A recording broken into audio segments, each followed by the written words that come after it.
Good morning, everybody. My name is Alessandro Merli. I'm an associate fellow here. With me to talk about Brazil are on my extreme left, Professor Gianfranco Pasquino and Professor Jacqueline Mazza. Neither of them is, both of them are very well known to you, so I will make no introductions. Professor Mazza is a specialist on Latin America, especially about social policy. Professor Pasquino, besides being one of the most prominent scholars of Italian politics, is also a keen interest in Latin American politics, and has been traveling to the region and lecturing there for a number of years. He'll bring us his expertise. When we started talking about having a session, an event on Brazil, it was about November, around the first and second round of the presidential elections. We thought, we'd sort of have a kind of normal meeting talking about the presidential succession and how things develop in the country. Then, of course, for those of you who follow the news, January 8th happened. There was an attack on Congress and riots, and the situation developed a little bit differently. So we think it's even more topical now than we thought it would be when we started thinking about having this event. We thought we'd divide up our very brief talks three ways, and then we'll leave some space for your questions or comments. And we have in the audience Brazilians and Brazil experts, so we expect a lively discussion. For those of you who are online, there is a possibility of writing your question in the question and answer section of your screen, and then we will see them here and related to whoever is supposed to try and answer them. So we've divided up our task here in three parts according to our own expertise. Professor Pasquino will speak about the political and constitutional situation in Brazil. He will tell us if democracy is under threat or institutions have proved resilient in this recent turmoil. Maybe the role of the armed forces is also a question to be addressed. And Jacqueline Mazza will speak about social and environmental policies that are expected from the Lula government, and also the fact that it appears that the new administration wants to re-engage with the world after a long period when actually Brazil was kind of isolated from the international community. For quite a while, people talked about not just Brazil, but Latin America as the forgotten continent. Actually, the veteran Latin American editor of The Economist wrote a book that whose title was Latin America and the Forgotten Continent. And, it was kind of out of the radar of international observer for a very, very long time. Now, recent events show that the world needs to pay attention to Latin America, and in particular to Brazil, for at least a couple of reasons. One is that, in the current commodity market situation with the Ukraine and Russia at war, Latin America is a potential source for many of the commodities that are not coming anymore from Ukraine and Russia. And the other question, of course, is the political/social that was highlighted by not only by the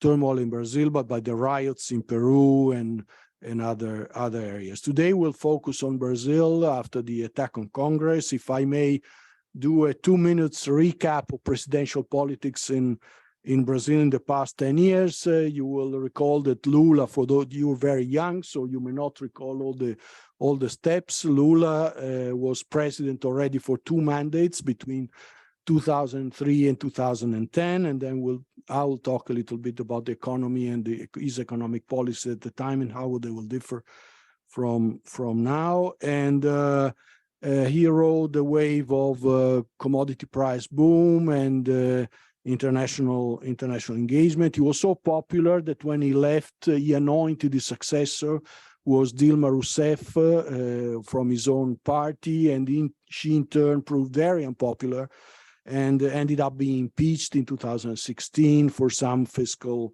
irregularities, fiscal policy irregularities. The vice president took over for 2 years, Michel Temer, and was in power until 2018. Then Bolsonaro was elected, and he was in power for the past 4 years when Lula came back and was re-elected last fall and came back to power on January 1st this year, with this successor enjoying the sun in Florida instead of being present at the handover. With this, I'll give the floor to Professor Pasquino, who will enlighten us on the politics of Brazil.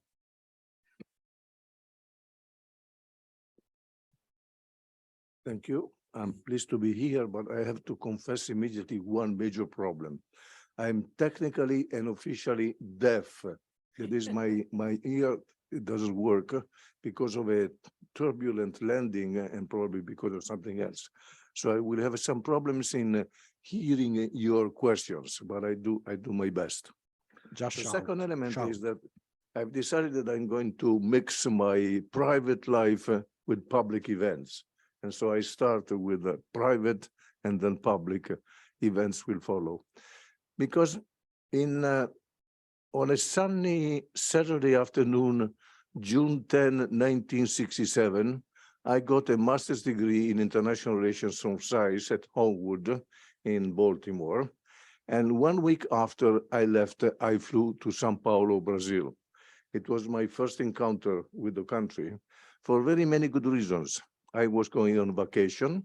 My aunt and his son, therefore my cousin, and her son, therefore my cousin, were living there. And I spent 2 months in Brazil. I had a reasonable knowledge of Portuguese. I can read Portuguese. It is slightly more difficult to understand when it is spoken, obviously, when it is spoken very quickly. But in a way, it was a sort of field work. 1967. It was a very good situation, in fact, because there was a military rule. The military had taken power in April 1st, 1964, through a coup against a left-wing president, Goulart, who had made one of those mistakes that any political science would have suggested him not to do, that is, not to interfere with the ranking, the hierarchy, the promotion within the armed forces. But it was obviously not only that, it was not just interference by a left-wing president in the military hierarchy that produced a coup. There's been a long story of military interventions in Brazil. The military intervened significantly several times, starting from, let's say, about 1936. They took power and the president was accused of being a corrupted man. He usually was. He was accused of being an inefficient ruler. He usually was, and so on.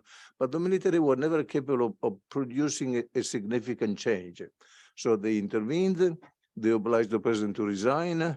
Then new elections were held. A president emerged who was somewhat corrupted and somewhat inefficient. The military intervened again, and so on. And in 1964, the military hierarchy was tired of all this, and decided that something else was necessary, that they could not just continue intervening, incidentally producing some problems within the hierarchy, the military hierarchy, and that they had to take power. There was something very important. It was at the time it was underestimated. Now there is a lot of literature on this. The military felt in any case legitimate because they had their own idea of the nation. They had no idea of the political system, and so they felt legitimate in their interventions. But what they lacked previously, what they had lacked previously, was the conviction that they were competent enough, capable of governing. And this is why they were in office usually for 1 year, no more, and returning power to the civilians. They usually had to rely on some civilian ministers, Minister of the Economy, in some cases, Minister of Foreign Affairs, and so on. But in 1964, they decided that they had enough because many of them had been trained at a famous military school that was called La Sorbonne, a famous Brazilian military school, where they had acquired a lot of good knowledge concerning economic affairs, concerning foreign relations, concerning how to govern a country. So now they felt not only legitimate, but also competent. And so they decided that they wanted to remain in office indefinitely.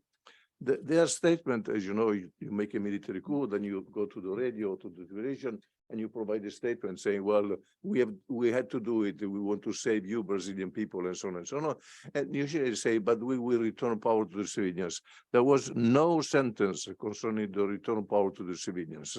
Indeed, the idea and the various statements by the top officers were that they were going to govern for as long as they thought it was necessary.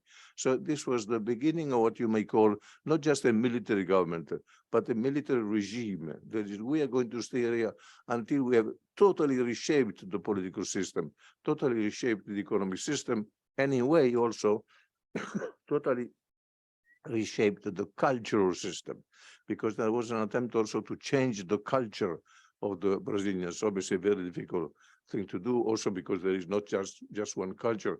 Brazil is a complex, a very highly diversified country with very many different groups and with a very lively, as a matter of fact, culture production. So they decided to stay. They decided to stay. And in fact, they stayed also because for the first time, they devised a very nice way of solving the problem of succession.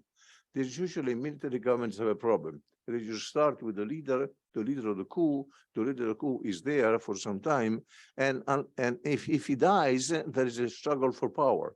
So the succession crisis in military governments is usually a major problem. It is a major problem in all authoritarian regimes, as a matter of fact. But they decided it was time for an officer coming from the army, from an officer coming from the Air Force, an officer coming from the Secret Services. So it had rules that prevented any clashes with the military organization. It was a very intelligent way of doing that. Let me remind you that the Chileans were unable to do that Pinochet started in 1973 and then to be removed after the plebiscite of 1988, which was an element of strength on the one hand, as well as a weakness on the other hand. So the problem of succession was solved. The problem of succession was solved. They were trying to reshape the political system, and they decided that one way to reshape the political system was to create parties. That is, to create a party of the opposition, allowing all the members of the opposition who wanted to join the Movimento Democrático Brasileiro. That was, it had to be the opposition party, one can say by definition, and they created a party representing the interest of the military and of all those supporting the military, Aliança Renovadora Nacional, ARENA or ARENA, if you want. And they hoped that this could work, that they had created a successful two-party system with one party representing their own interest and in the interest of those supporting the military against a relatively left-wing party representing the interest of the opposition. This did not work. Incidentally, it did not work because you cannot create parties starting from the top. and did not work, obviously, because the military have no knowledge on how to create a political party. This one was one area in which they were rather weak, so it didn't work. And the first elections, the first three elections, someone who was not identified with the military, who was not close to the military, won in 1982, and so the transition had successfully ended. But what became Brazilian politics began as it had been left in 1964. It is with competition, with clashes, with no clear projects and so on. And after 1982, however, the military were tired. They returned to the barracks with no intention to entering the fold anymore, at least in the short run. I do not know how short is the run, and I know how long is the run, but not how short. In the meantime, something had taken place, however, which is important, because encouraged by the Brazilian military, many other military organizations had taken power. In 1968, the Peruvian military took over, and they remained in office until 1980, 1982 as well. In June 1973, the military in Uruguay took over, and we know in September 9/11 September, the military in Chile took power. So when the Brazilian military left, all the other military organizations were somewhat weakened in their control of political power, which again is something to be taken into account to explain more recent events. As Professor Merli has said, that there were then some elections, but I want to focus on one election which appears to me very important. Again, mixing my private life with public affairs, because in 1995, a very important, one of the most important Latin American sociologists, the political sociologist, Fernando Henrique Cardoso, everybody knows him as Fernando Henrique, won the presidential elections. He is a very good friend of mine. I met him a couple of times, and I was blessed with being quoted by him as one of the experts on electoral systems, which I'm not so sure I am, but in any case, I appreciated the mention of me in a major, incidentally, a major conference he held in Washington, and he also received an honorary degree in political science from the University of Bologna from my department. Cardoso was elected in 1995, and at the end of his term, 2 terms, 95, 2000, and 2003, okay, 8 years. Then he wrote a very good biography, autobiography, called The Accidental President, which is to be read, because it is revealing not only the relationship between the civilians and the military in Brazil, but the way politics is done. Cardoso was a very good president, and twice he was challenged by Lula. Lula was the antagonist of Cardoso, identified with, can I say, a liberal project, so to speak, even though Cardoso is by far to the left of the liberal project. In any case, he was challenged by Lula, he won, and he explains how he won and so on in his biography, which is very important. But he also says something about the fact that Lula was organizing his politics, and that he was organizing the workers. He had created a party of the workers, and this also is a major change in a Brazilian situation which was often very, very fragmented.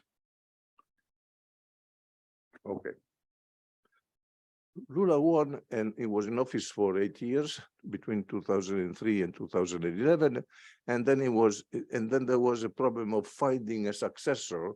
As Professor Merli said, Dilma Rousseff was chosen, the first female to become president in Brazil, not the first female in Latin America, because there was Kirchner in Argentina, but again, the widow of a former president. Dilma Rousseff had many problems. She was not prepared enough. And in any case, she was considered weaker than Lula, and therefore challenged by very many groups, very many interests. In the end, she was obliged to resign. And at that point, the way was open for something else. There's something else has to be defined by taking into account the fact that this is a presidential republic. And in presidential republic, as Juan Linz, a major scholar of political science and of regimes, has said, in a presidential republic, you have one problem, that anybody can run for the presidency, of course, within limits, anybody can run, and so you can find outsiders. You can find, however, people with no previous knowledge of politics. Bolsonaro had no previous knowledge of politics who are capable of obtaining some support, in some cases winning. Bolsonaro won, but with, as I said, without any knowledge of politics. His party is not the strongest party in Brazil. He had no experience, and in any case, he was running fundamentally against the left. This was his major plank, and he won. Now, the way he governed, I'm not going to analyze all this. The way he governed is, I think I would say, is disreputable. That this is the right that has no principles, as a matter of fact, and he was in fact relying on all the major items usually exploited by the left. He was a no-vax, for instance. Obviously, he was against the gays and homosexuals. He was in favor of, can I say, deforestation in the Amazon's area. And so all the elements of the right put together in a sort of package, which was appealing to different groups, but there was no program of changing Brazil except of allowing the powerful to obtain what they wanted. Everybody thought, okay. Then there is a problem of the left that in the meantime had been unable to identify a good candidate to challenge Bolsonaro. So in the end, it was Lula back who had been, by the way, arrested and served some time in prison for corruption. Lula returned and appeared to be a very strong candidate. Expectations were that he would have won at the first ballot. He did not, and this is part of the problem. I have to read the data. He got 40% at the first ballot, 57 million voters. But Bolsonaro surprisingly got 43% and 51 million voters. So a lot of voters still supported Bolsonaro. On the second ballot, when everybody was expecting a clear victory by Lula, Lula won only 51% of the votes, 60 million voters, and Bolsonaro won 49% of the voters, 58 million voters. In the meantime, Bolsonaro has resorted to what I would call a Trumpian strategy. Just declaring that the elections were going to be rigged, and in much before the elections were held, suggesting that there was someone utilizing corruption and so on. In fact, he was utilizing some corruption and so on. So in effect, delegitimizing the electoral process from the very beginning. Now I lost track with Bolsonaro. Is he still in Florida? Yes, he is. I think he just applied to have a tourist visa for the next 6 months. Yeah. Okay. Employed as a tourist. Okay. In any case, he remains a threat to Brazilian democracy. What is surprising of all this, as you may have noticed, that I've not mentioned the military organization, but obviously the attack on the Planalto was led with the knowledge of the military organization. There is no doubt. Bolsonaro himself was a member of the army for 15 years, between 83 or 85 and the last 15 years, but he was not prominent, but obviously he has ties. He knows the top military officers and so on. So, but there was some participation by the military, but not a significant participation. So what is to be explained is why have the military not intervened? Okay, this is a very good sign. Let me add that the military have not intervened in Peru either, where there is a complex situation. So what we should be explaining is why the military, let's say 35 years ago, 40 years ago, the military would have intervened, no doubt. In 2020, they not intervened. So this is very interesting because it is a significant change. What I would probably say it is a sea change in Latin American politics. The military abstaining from entering the political sphere in spite of the fact there is disorder. And usually when there is disorder, they claim that they're going to create an orderly situation. So this is a very good sign. What is not a very good sign, of course, that Lula will have a very difficult, has already fired a significant number of top officers without any reaction coming from within the military, which is another very good sign. But he will have a very difficult time in governing, no doubt, because he has not a very large majority. He does not control the bicameral parliament of Brazil, and he apparently has some inclination to resort to some left-wing populist appeals, which may not be the best way to govern a complex country such as Brazil. I stop my intervention here. Thank you. Thank you very much. There are already many questions that come to my mind. A very interesting excursus also on the history of the role of the military in Brazil. But I now give the floor to Jacqueline Mazza to talk about more of the social aspects of the new Lula government. Keep in mind that one of the very first acts of the new Lula government was to increase the so-called Bolsa Familia, which is a subsidy given to poor families to keep the children in school and with the health vaccination and all that. So I think there will be an emphasis on social, and there'll be an emphasis on very different environmental policies from what Bolsonaro did, as Professor Pasquino already alluded to. And through this, I think there will be a reinsertion of Brazil in the international community. Yes, thank you very much. And I'm very pleased to be part of this really distinguished panel with my colleagues. I'm going to take off exactly from where Professor Pasquino left, because he did outline that Lula's big mandate was to, in essence, strengthen social policy. And that is one of the key areas, both social and environmental policy, that he absolutely has to deliver on. What happened in social policy under Lula's first term, he was the author of Bolsa Familia starting in 2003. That is, Brazil and Mexico were the Latin American and world leaders of the conditional cash transfer program. Very well run, very well organized, and became very associated with Lula and the PT.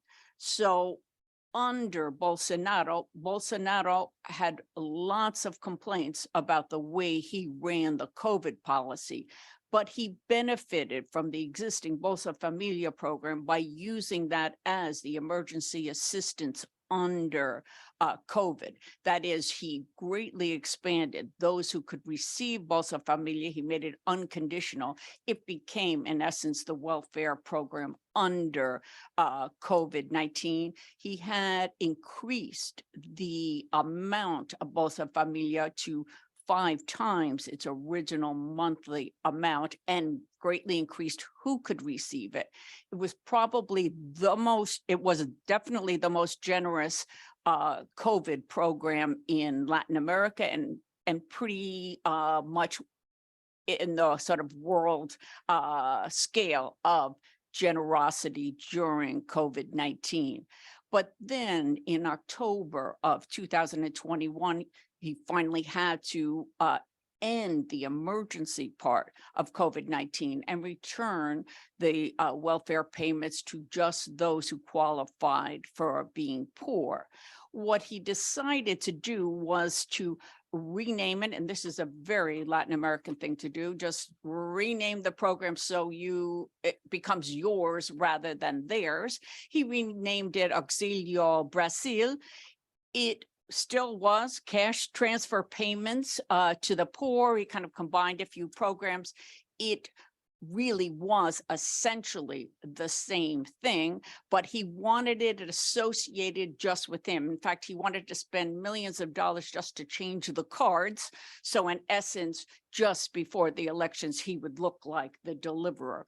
But he did successfully change the program, but he had to cut back on who received it. He increased the amounts to 400 reais a month, but it didn't help him as much because during the campaign, Lula, who was really the father of Bolsa Familia, said, I'm going to return Bolsa Familia and I'm going to increase it to 600 reais a month. That is, he used his association with social policy as the key to bringing, in essence, his name back associated with social policy. And he did do extremely well in the Northeast, where the very large numbers of poor live, and it became, again, a signature promise during the campaign. So one of his first acts when he came into the presidency on January 1 was to decree the increase of Bolsa Familia to 600 reais.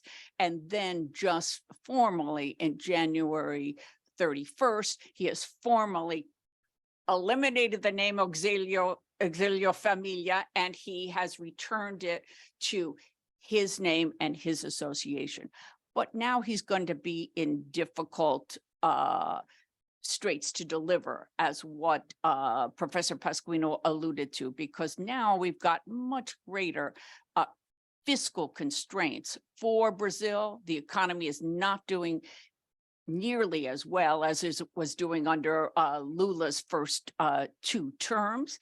And as a result, there is the worry that he is going to yet again, or they're going to hit the government cap on fiscal spending and have to increase that, or with inflation, be able to hold the line on keeping social policy at the higher level that he has promised it at.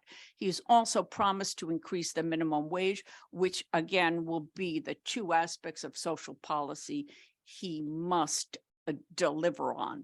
But fiscally, it's going to be much more of a challenge. And this is, as Professor Pasquino marked, pretty much what he promised. That is, he needs to really deliver on this. On the environment, again, he promised a complete change from Bolsonaro, as Professor Merli pointed out. Deforestation under Bolsonaro was at a 15-year high. The devastation of the Amazon, it also put Brazil in major conflict with the rest of the world on climate change and environmental policy. And Lula, from the beginning, remember, he attends the Egypt climate summit. He has put the environment up front, and he again, there's high expectations for what he can deliver, both in the environment and on social policy.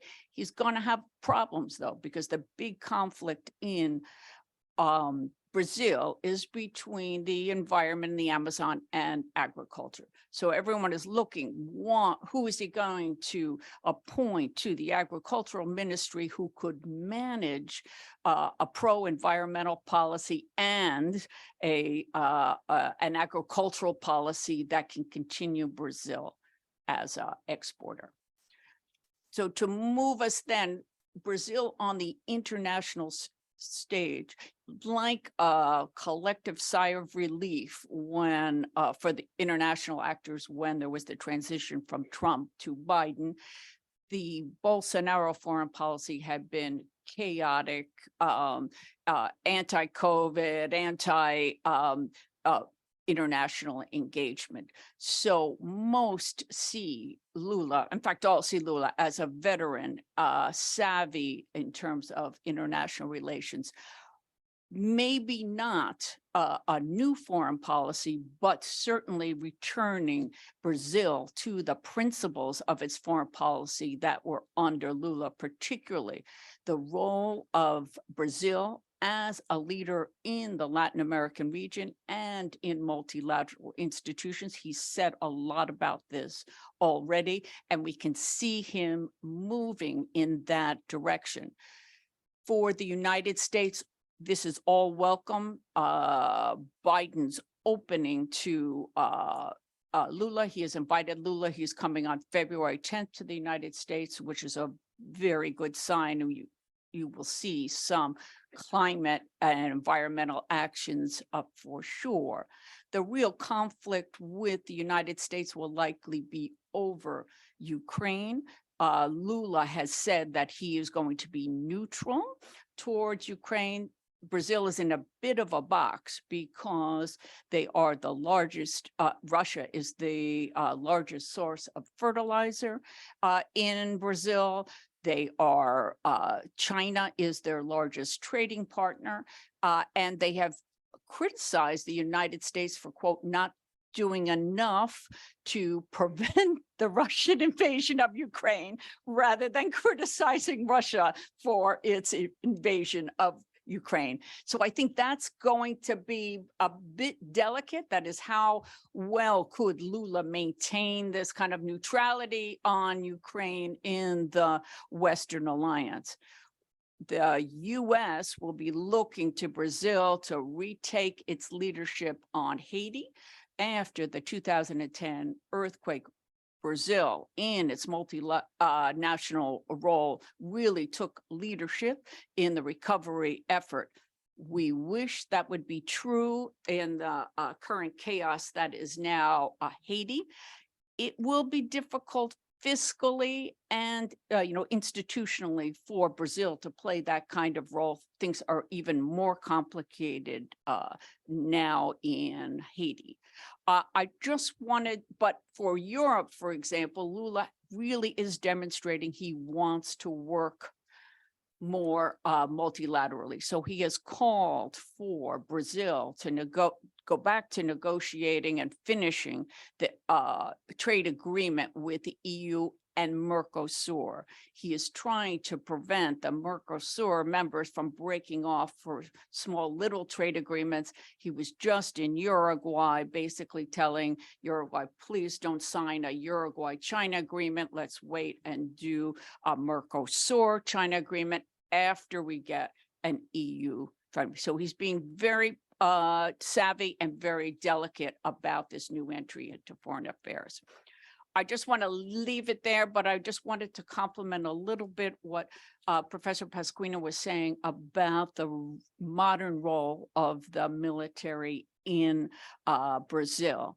Under Bolsonaro, with his connections to Brazil, we have seen what we've seen in many other countries, which is the politicization of the military and its move into economic spheres.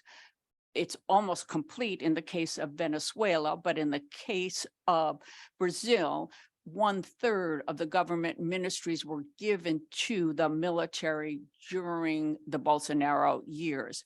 They were given state enterprises. So one of the delicate features for the military, in essence, not taking over, is they'd rather keep their benefits rather than the burdens of managing under a difficult fiscal constraint. They'd rather keep pressuring, this is my observation, rather keep pressuring for more benefits. This, they think, is, and what they got under Bolsonaro. So in the lead up to January 8th, remember you have those massive camps outside of military installations of Bolsonaro supporters, just kind of there waiting. That's technically illegal in Brazil. You can't park a car in front of a military installation. And here, the military did nothing about the encampments.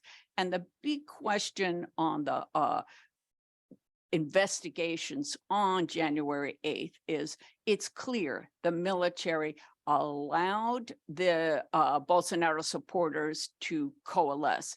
It's clear they knew they were coming, and they particularly came on a day when nobody was in the Congress and the Supreme Court. But there's clear, and it's been clear in the video, that the military definitely let it happen. They were not, they were clearly smiling, joking, and it was very savvy on the part of Lula to not order the military to act in the case of the January 8th riots, because they were just not sure what the military would do. And to leave that, it's just that we have come to a more modern age of the role of the military in Latin American countries. And Lula has to walk a very fine line between who he throws out and who he keeps, and where he will stand on the amount of benefits that the military has built up under Bolsonaro. So I'll leave it there and leave it for your questions. Thank you, Jackie. I'll speak a little bit about the economy under the control of Professor Cordella, and at least one Brazilian in the audience who probably know more about that than I do. So they will correct me if I make any major mistakes. I'll also try and go back a little bit in history, not as far as back as Professor Pasquino, but to 2002, when the campaign was underway.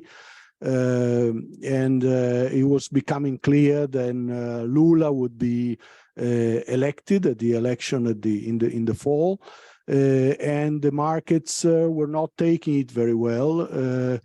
Interest rates were going up, skyrocketing, I would say. They were more than 20%. The spread was huge.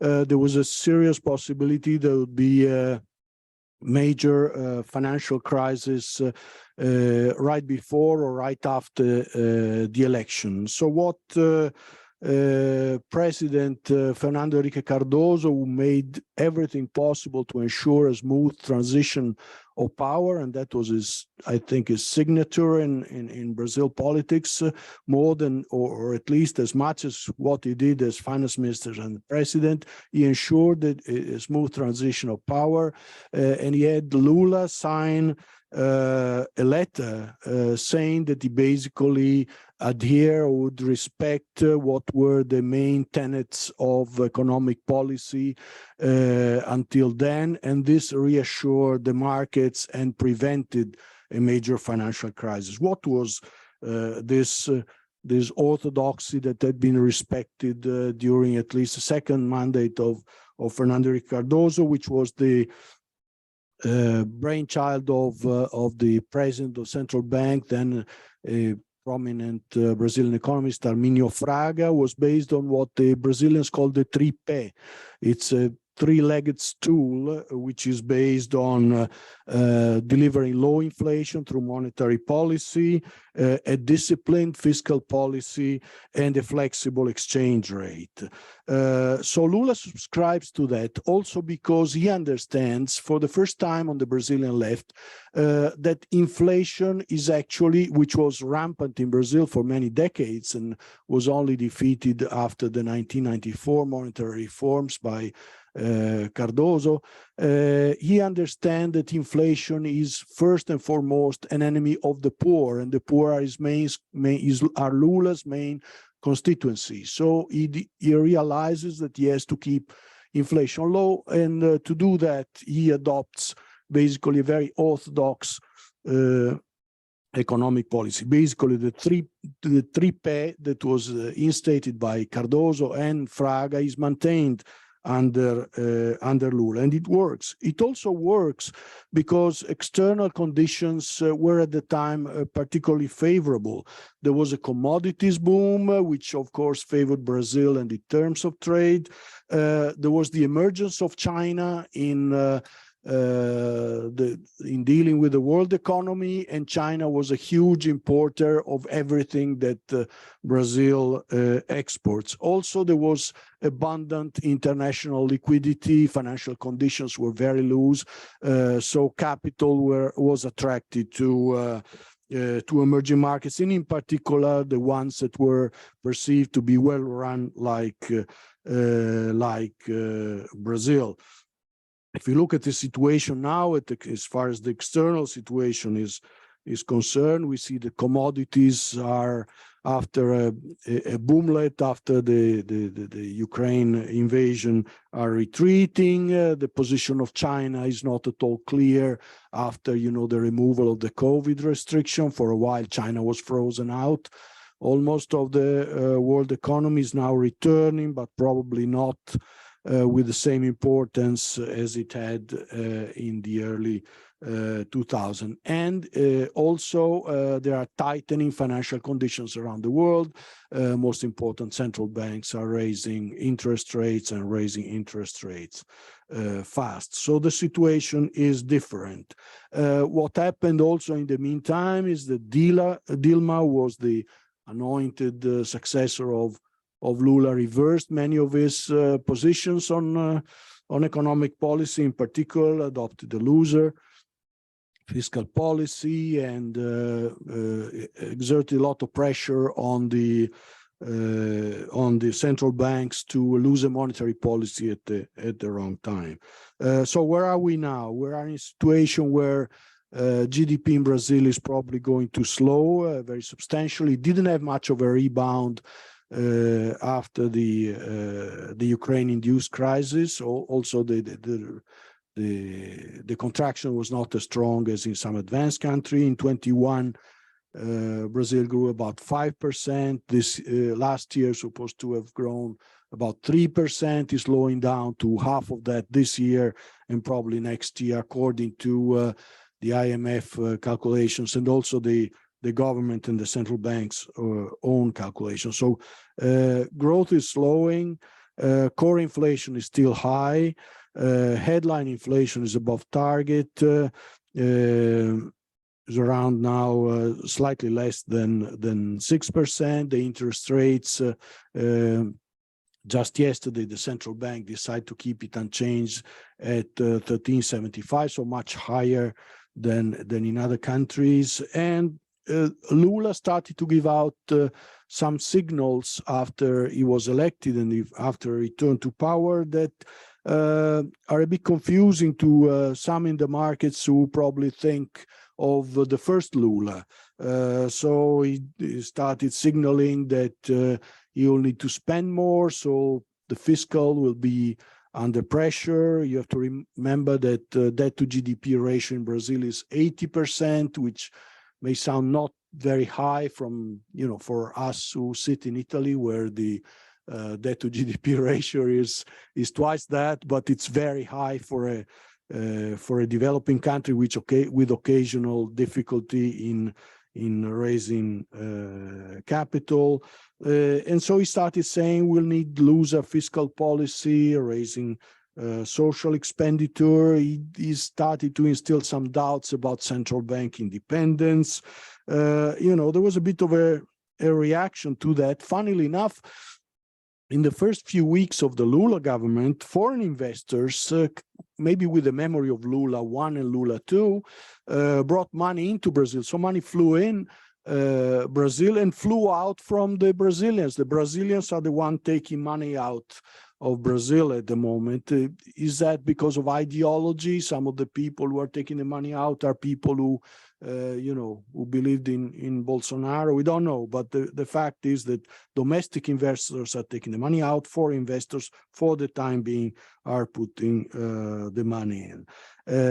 Also, there was a choice of personnel, which was very different from the first choice of personnel of Lula in 2002, 2003. At the time, he realized that he needed to reassure investor, both domestic and international. He appointed a finance minister who, in spite of the fact that he had been a Trotskyist in his youth, had embraced this economic orthodoxy, and he called at the head of the central bank a Brazilian, but who had spent most of his career in the US as an executive of Bank of Boston. So that also meant to send a reassuring message to the markets. This time he has chosen for this economic team mostly people who come from his own party and not necessarily with the best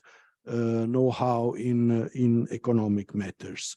I think at some point he may have realized that the signal he was sending out were not pleasing the economic establishment so much that he dispatched his economic team in the past few days to meet in São Paulo, to meet which is the economic powerhouse of Brazil, to meet the very powerful association of industrialists called Fiesp, which is a very important lobby power in Brazil, and to meet Febraban, which is the association of Brazilian banks.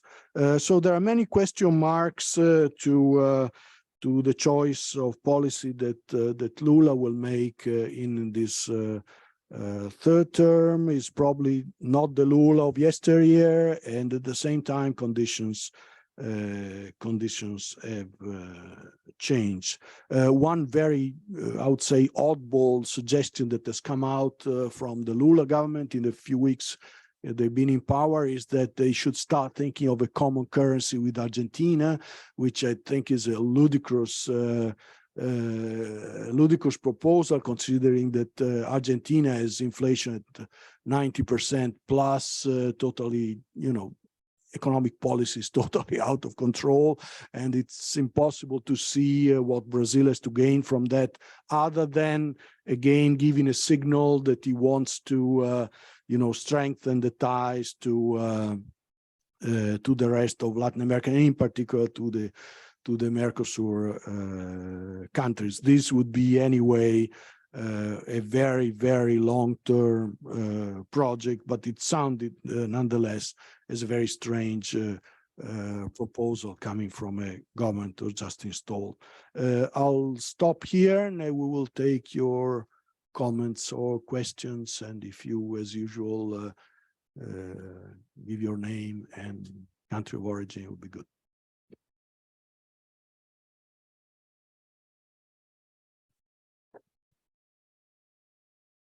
Okay, thank you. And if you can speak up for the benefit of people who are online, and also Professor Pasquino. Sounds good. Thank you. My name is Adam Taylor. I come from the US. My question is, well, first, it's really impossible to not draw comparisons between this attack on Congress and the one that happened January 6th in the US. And I think one of the main differences that I noticed is in the US, it seems like the people who were doing the attack, they had a mission. They wanted to overturn the election. And here, this is after Lula is already in power. And so my question is, what was the motivation of the rioters? The election had already gone through. Do they actually have any hope of overturning it? Or what did they hope to accomplish? And then why didn't they do it before? So why did they wait till after Lula was already in office, and instead of doing it like how it happened in the US, where it was before the election had actually gone through?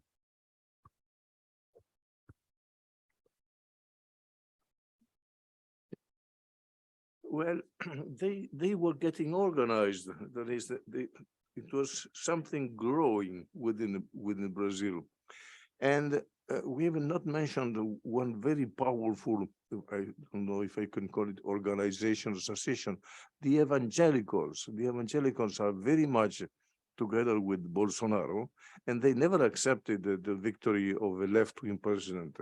But it was necessary to create something, that is, to organize something. What is interesting is, of course, that there was this kind of mass of individuals going to Brasilia. Brasilia is not a very easy city to be reached, so you had to organize the transportation, so to speak. You had to spread the news. And then quite a number of people were, in fact, accommodative, if I can put it this way. It was, however, on the whole, very similar to what Trump was doing. That is, Bolsonaro never officially recognized Lula's victory. He went abroad. He tried to rely on his collaborators in Brazil. So this is a very, very similar. That is, even in terms of number of people participating, it was something that can be compared.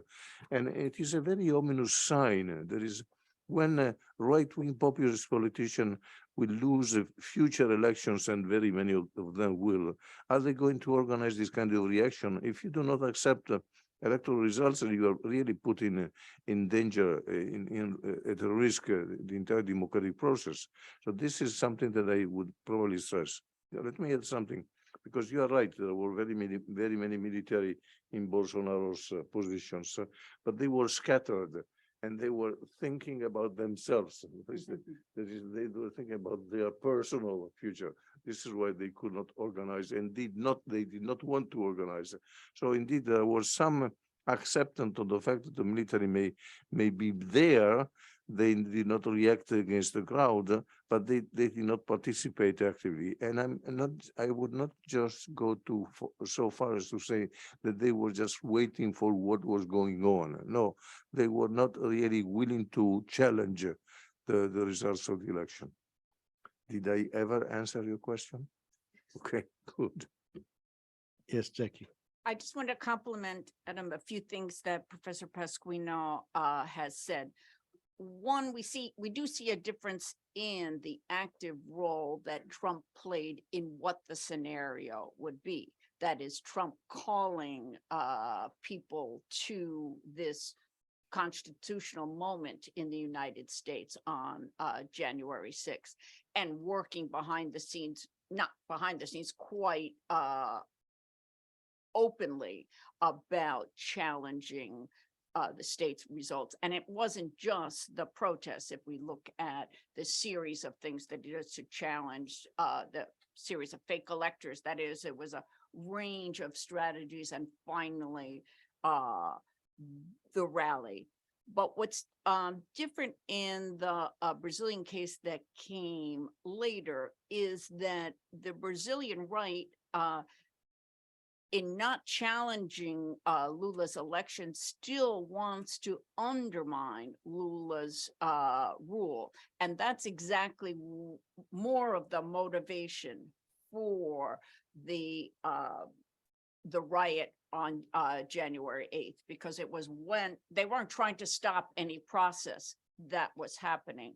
They wanted to show their discontent and make life difficult for Lula. And we have to put the pieces of other types of domestic terrorism, domestic sabotage that have been going on in Brazil, attacking electrical plants. You know, the focus was to create this sort of government chaos and to create as well fuel shortages by stopping and having protests around oil refineries. So the danger now in Brazil is not that they are going to challenge Lula's rule, but the attempt to undermine it is really going to be quite serious. And so the worry now is more on the domestic terrorism, sabotage, and the willingness for the military to look the other way when that happens.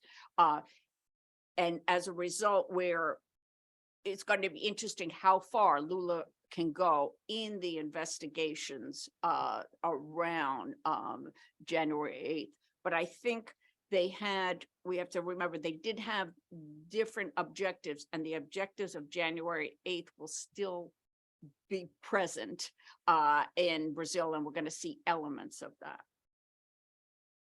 The other very bizarre thing is that all this was happening while, as was mentioned before, Bolsonaro was in Florida. It's unclear that if he went to Florida hoping to be called back as a savior of the country, or it's hard to fathom whatever comes through Bolsonaro's mind, because he himself is so bizarre. But you know, it's very strange to have a coup with someone who's just left, and you know, whereas you could have done it while he was there, or maybe it was his way of distancing himself from the riots and then come back and present himself as the. I'm not sure, but the whole thing is quite bizarre. Question here. Hello, my name is Enrique. I'm Mexican. So I guess I'm just curious, is there any probability, or I guess like coming from the idea that like the elections were really like very like tight, and then we cannot ignore that Bolsonaro himself had a lot of support, especially as you mentioned, with the evangelicals, we have like the so-called Bancada Evangélica and all these like people that really support Bolsonaro, and there's almost this like culty, very similar with like Trump, like cult to personality. Is there any possibility that we would see in 4 years Bolsonaro returning to run for president?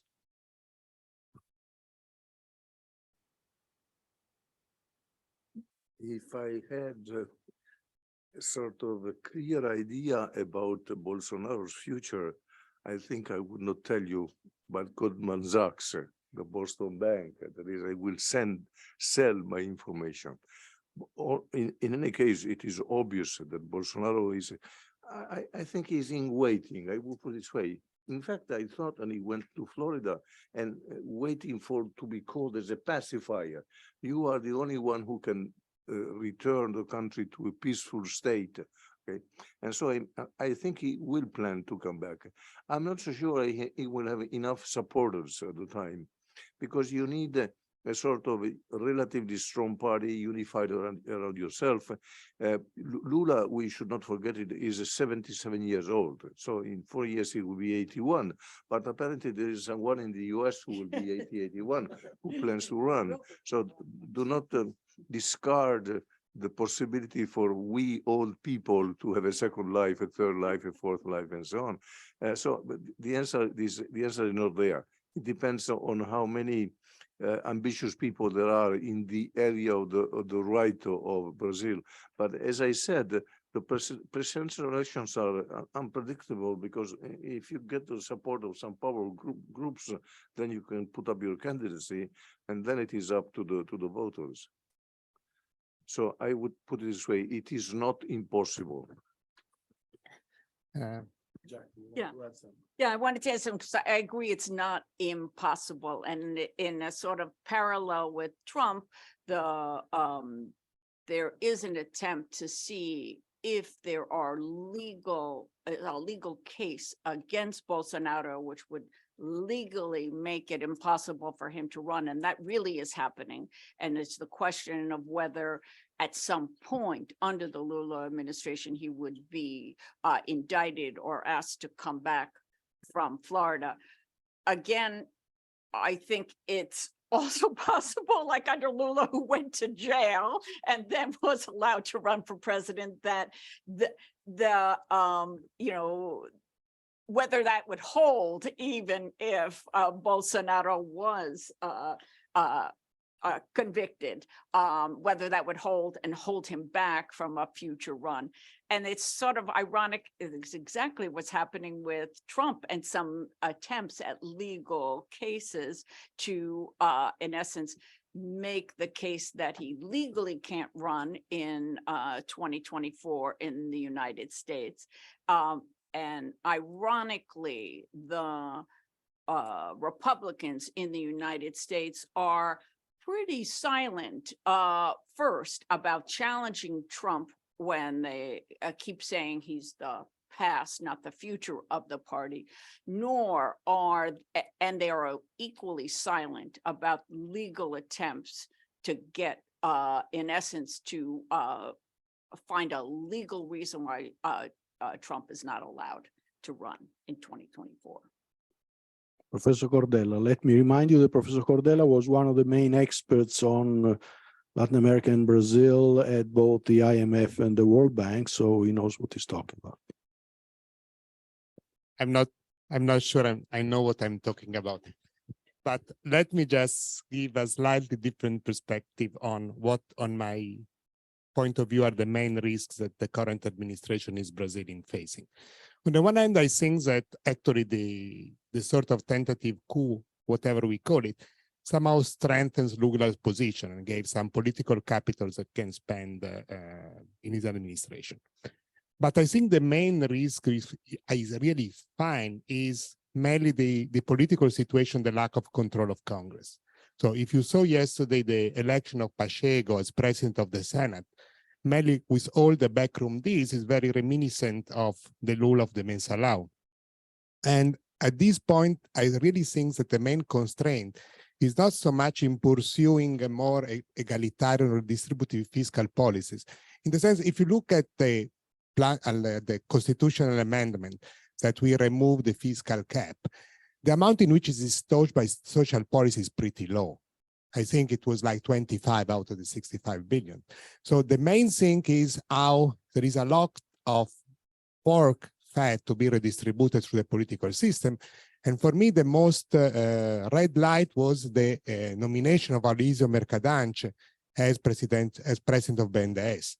So what I'm trying to say is that I think what Lula is trying to do, lacking a control of Congress and Senate, is to try to use the budget to buy political alliances and to buy his survival. And this is a risky strategy because the very reason why Dilma was impeached, and I think I would like to know what Professor Pasquino thinks, I think his speech in Brazil is a little bit like Peru, becoming sort of a mixture of a presidential and parliamentary system, with parliament with the ability to give a vote of disconfidence to the government. So the real risk is to be able, if you go toward a sort of a fiscal cliff, and fiscal cliff, I don't expect a major crisis, but just a situation in which it is not possible, there is some major conflict between monetary and fiscal policies. Now there is a very nice alternative for Fiesp or whoever he wants, that is Alckmin as vice president. So I think what I'm trying to say is that actually the fine lines that Lula should be very careful is to be able to manage an economic policy that is consistent with his lack of majority in the government and with the delivery of the things that people wanted him to deliver. Let me stop here.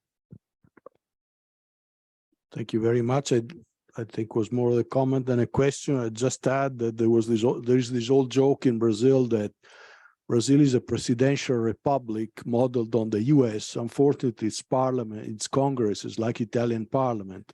So the two things cannot really work together. We have a question from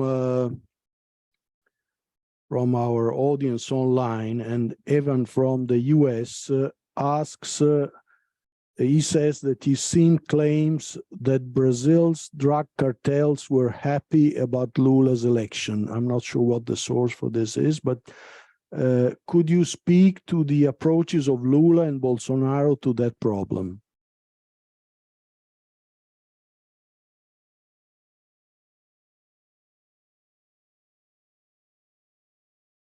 Is that drug cartels were happy about Lula's election?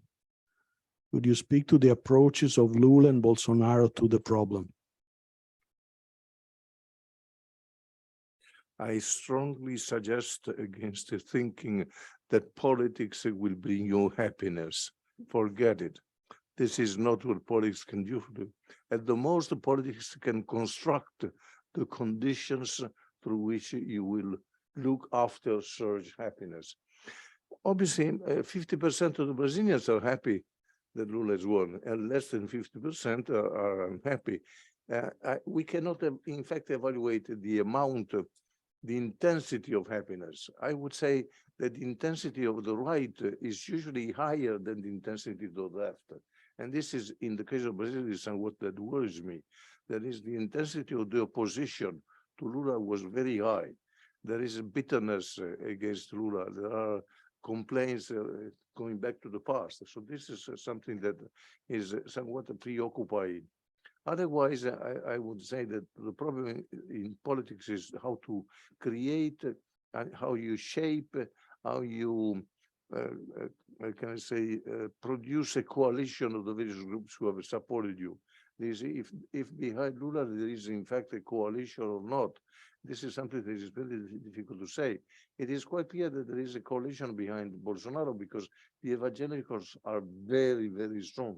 90 million evangelicals are a mass of maneuver, very important. So I would look at the leadership of the evangelicals. I do not know if Lula has any possibility of dealing with the evangelicals, but they are the real problem, as I see, in terms of politics, in terms of resources, obtaining resources, in terms of putting pressures on the parliamentarians and so on. As I never answered the other question. No, this is a presidential republic, and this is the product, of course, of the importance of the US when decolonization was taking place in Latin America. The problem is that if you have a two-party system, in a way you can tame a presidential republic, but when you have multi-party systems, it is a mess. There is rarely a president that has a majority of his own party in Congress when there is a multi-party system. And this is obviously a major element of complication, a major element of difficulty in governing. Yeah, I would just add on the issue of drug policy between the two. While I don't have the specifics, I wouldn't expect a much change in policy. In Brazil, and in all of Latin America, the two dimensions for drug policy now are its role in citizen security. That is how much violence is associated with the drug trade and the use of the military, even more than the police, to quell that violence. And certainly Lula has said a fair amount about trying to strengthen and reduce violence in Brazil. But the other role is the influence of drug trafficking within the government and within the military. And I can't, particularly for the elements that we just discussed, I can't imagine Lula going after influence of drug traffickers within the government as a priority in what he is in the challenges that he's facing. Now you already have three questions, one at the very back, and one here in front, and the third one from the gentleman with the cap backwards. So if we can take all three, and then we'll answer them, because we're approaching the end of our time. Just a couple quick comments. When Bolsonaro was first running for president and Lula was then in prison, when it was confirmed Lula was not going to be able to run for president, the markets reacted positively. And this was viewed as a myopia from the markets, reacting better to a market-friendly policy from Bolsonaro and not being able to assess enough the democratic challenges that Bolsonaro could eventually pose to Brazil. Now, I would argue that we are in the reverse case of a myopia, but from the more democratic aspect, because Lula was in prison, and if he's not in prison right now, it's because mainly because of a mistrial. But the Lava Jato case was definitely a very concerning case of corruption, not only in Brazil, but in 12 other countries in Latin America. He is 77 years old and he's battling cancer. He already did it like 10 years ago, but he's a weak politician right now. And as Professor Cordera said, also the dysfunctional politics of the Brazilian system, I don't think that bring much optimism to how things are shaping for Lula right now. For the role of the modern role of the military in Latin American politics, I would certainly agree that the military has changed the way that they interact with politics, mainly because of the institutionalization of democracy. And I think that they are subjugated now to political powers, and they are not playing a leading role in general. But I would argue as well that Chile is probably the most advanced democracy in Latin America, during the protests of 2019, when they were requesting a new constitution, you could see a fierce repression from the police and the military, and severe human rights violations. Right now in Peru, you had a coup last year, and the military had a position on the coup. They did not support it. So you had a presidential succession, but now you have more than 60 people dead. And I would ask, who's killing those people? Is the military and the police. And they have taken a position right now, but it's the status quo position, because they right now you have a lot of parties in Congress offer better pension schemes to gain the favor of the military. So I would say it has changed, but they are not neutral.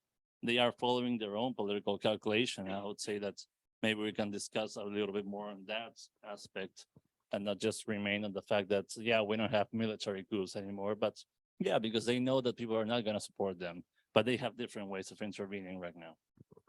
Thank you. Thank you. The next question is here in front from our Brazilian colleague.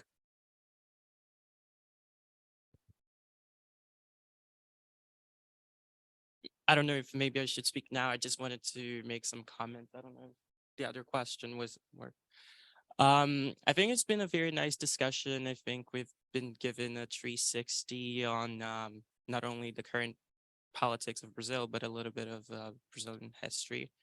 And so it's been very interesting. I think one of the points I would like to make is that we have to remind ourselves since 1985, which is when we've had our re-democratization process, Brazilian's democracy is very fragile, right? Out of all the mandates we've had ever since, actually very few presidents even finished, right? Some died, some resigned, some were impeached. So I think it's always very important to remember our democracy is still very fragile, as even though Brazil is a very big economy and influential within the region, we have to always look back at our past. And if I were to choose maybe a little topic to just expand on, I thought it was very interesting. Professor Mazza mentioned a bit of environmental policy and social policy, which is one of Lula's biggest platforms.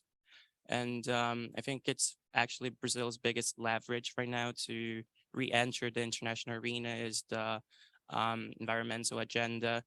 And I think when we look at that nowadays, maybe we shouldn't even be looking at Lula itself. Maybe we should focus our eyes at Marina da Silva, correct, which is the appointed Ministry of Environment in Brazil, which is a very competent politician. She's been the Minister of Environment during Lula's former mandate.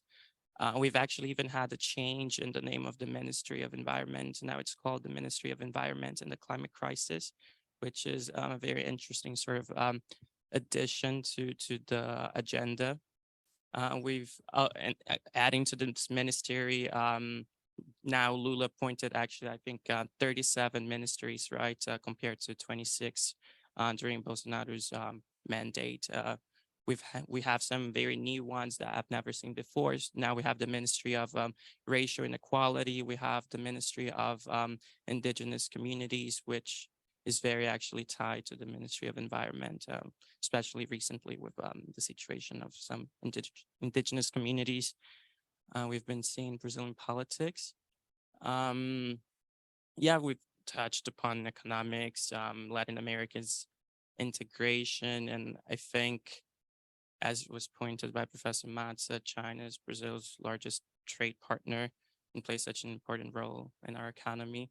And with China's economic downturns that we're looking at, I think Lula is really trying to look back into Latin America's integrations in our blocks. And like it was also pointed, as discussions with Argentina towards this common currency for trade, right, purposes. But I also thought it was interestingly pointed by Rafael that maybe the outlook, the prospects we have are not as positive as it may seem, because sometimes the media have pointed to maybe, oh, there's a second pink wave in Latin America, maybe everything is quite positive, but Tito pointed, actually, it's going to be a very hard government to handle, especially with the opposition. I think during Bolsonaro's government, the opposition really strengthened. Yeah, I think it was 2 days ago. One of the parties, actually a former Bolsonaro party, the deputies, they entered the Congress with pictures of Lula imprisoned, right? So and they have announced this is going to be the strongest opposition you've ever seen, right? So I think we've had a positive change in government, but surely it's going to be very treacherous and complex for years for us to that we're going to be looking at. And Lula, like you said, is going to be very old, so he already announced he's not going to be running for president anymore. Actually, also answering your question a bit, Bolsonaro also is not expected to even have the support to run again, but 3 days ago, the former First Lady, Michelle Bolsonaro, which is quite funny, she actually announced herself as a future candidate for the next elections, which is something a little funny to look at Will because she not was be the very, first one in Latin America, so because she was very not influential during his mandate. So we'll see how that plays out. But yeah, just some overall comments. I think it's been very interesting that we've been able to host a conversation on Brazil, and hopefully we're able to continue doing so. thank you. Thank you for your comments from someone who has direct knowledge of the country. We have the last questions. And then we'll try and answer. Thank you. Leon, Brazilian American. I just have a quick question on sort of Brazil's new foreign policy. I know you mentioned Lula and his sort of discussions on Russia and the US and sort of like his reticence on the Ukraine question. But I'm wondering, do you think he's gonna have a sort of new approach with the BRICS? Do you think it's gonna kind of revive that sort of framework that existed during his previous administration, sort of as like a unified framework, or do you think he's going to kind of, engage with these countries more individually and kind of stay more with the West? Thank you. I will answer very briefly the issue raised about markets reactions, and then I'll let Professor Pasquino and Mazza deal with all the rest of it. So yes, markets were cheering Bolsonaro at some point, and I'm not too sure that Bolsonaro actually delivered what the market was expecting of him. You have to remember that he appointed a University of Chicago trained economist, Mr. Guedes, who was supposed to introduce a lot of pro-market policies, more competition, privatize everything in sight. Unfortunately, none of this has happened. Unfortunately, I mean, I don't know, unfortunately or not, but none of this has happened. More or less, economic policy was kept within the boundaries of what's acceptable, but certainly there was no market revolution in Brazil during the Bolsonaro years. And I think it's kind of revealing that what I was mentioning before, that after the election, foreign investors have actually, foreign capital has flown back to Brazil. Of course, these can be short-term movements, but it also, I think, shows that Lula retains some credibility with the market, provided he does the right things, as he did in his first mandate. On the other hand, it may also be revealing that domestic investors are taking their money out. Are these all Bolsonarists, or, I mean, they have different reasons? They just don't trust the new structure of economic policy or the people put in charge. So markets can be fickle and not always reliable But it's something that has to be taken into account, especially in the country like Brazil, which relies so much on foreign capital. Just to a few final comments. First, on the issue of the BRICS, I know that Lula has talked about the revitalization of that set of arrangements, but I think that's going to be the trickiest for him to accomplish because of the role of Russia. Now, Russia really does think the revitalization of the BRICS is its way into a different political coalition. That's certainly the way they've been handling South Africa within the BRICS. And South Africa calls itself neutral, but is anything but neutral when we look at Ukraine. So I think it would be very delicate with China, Russia, and South Africa for Brazil to see an advantage in using the BRICS as a forum because of the political fallout, I think, of expansion of the BRICS.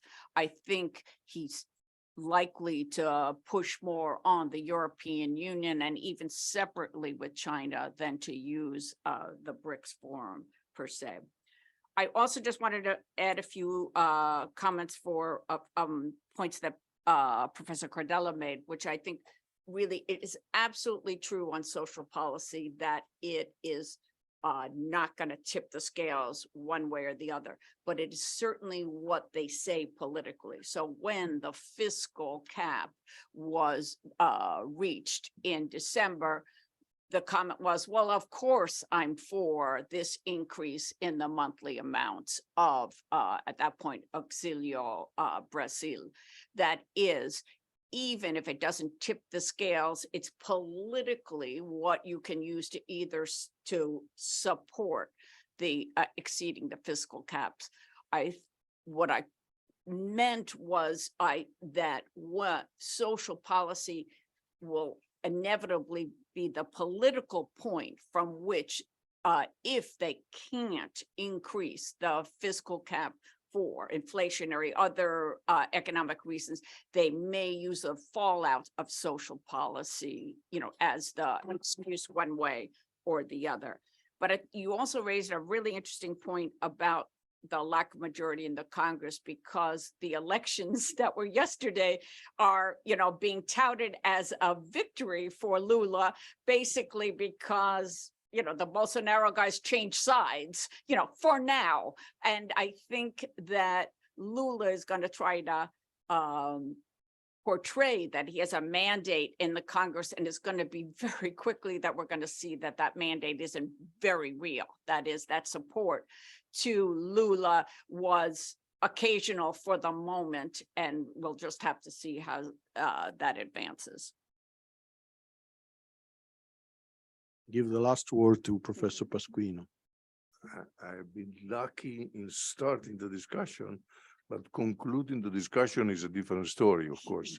I should give you a sort of long-lasting positive message. The message cannot be very positive. Argentina is already starting an electoral process to elect the next president, and there are tensions. In Peru, we know what is going on, and it is not going to be solved in a few weeks. In Chile, Gabriel Boric, the president, has a constitutional problem. And so the situation is not very favorable. What we know of the past is that when several countries of Latin America were doing well, it was possible for other countries to join them in this kind of wave. The wave is not positive at this point. And Lula has some difficulties, apparently, in forming the government as well. I read daily the dispatch of Veja, which is very well informed, is somewhat favorable to Lula, and it has already started with some criticism.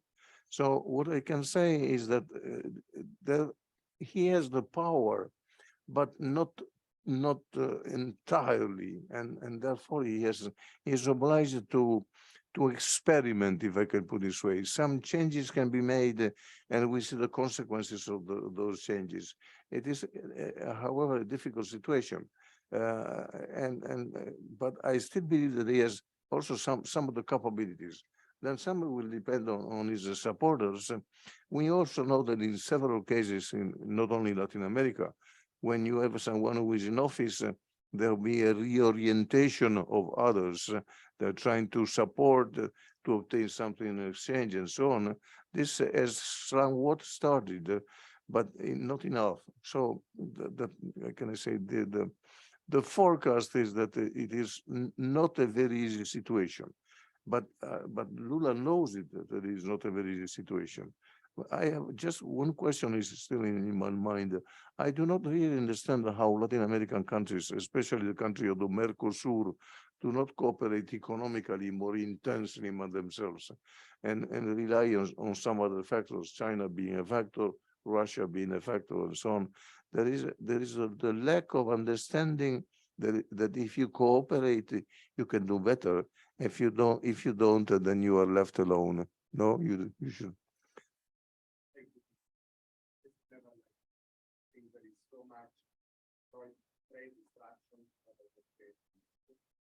So economic, I don't think so. I think honestly,